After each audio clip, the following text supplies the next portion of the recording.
In today's video, we're going to be discussing the pH scale and what exactly is pH.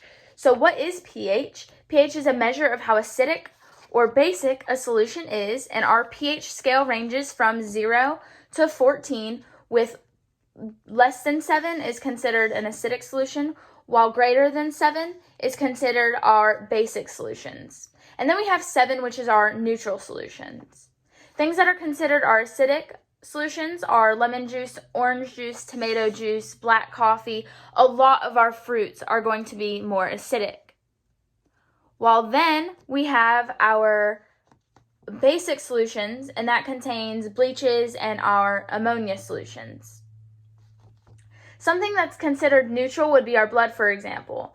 That has a pH of 7.4, and that's something that doctors often look at in case it gets too high or too low, because that can be a serious problem.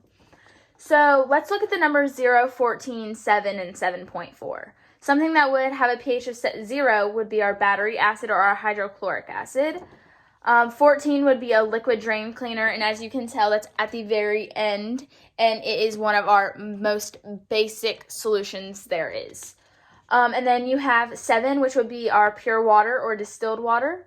And then 7.4, like I said a little bit ago earlier in the video, that would be an example of blood. So blood has a pH of 7.4.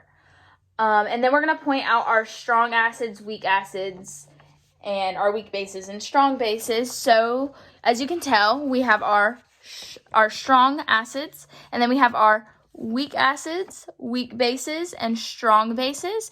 And some examples of those would be a strong acid would be our hydrochloric acid. A weak acid is going to be our acetic acid. A weak base is going to include our ammonia, and it does not contain hydroxide ions, but it does react with water, and that produces our ions.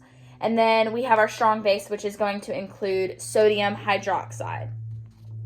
And then we have our acidic solution is going to have our higher concentration of our hydrogen ions, and a basic solution has a low concentration of our hydrogen ions. A hydroxide ion is most concentrated where our solutions are more basic, and then our hydroxide ion is less concentrated where solutions are more acidic. Our hydrogen ions compare to our hydroxide ions at number 7 because the ions will be equal, which means the water is going to be neutral. In the pH scale, when hydrogen ions concentration increases, your pH values are going to decrease, causing a solution to be more acidic.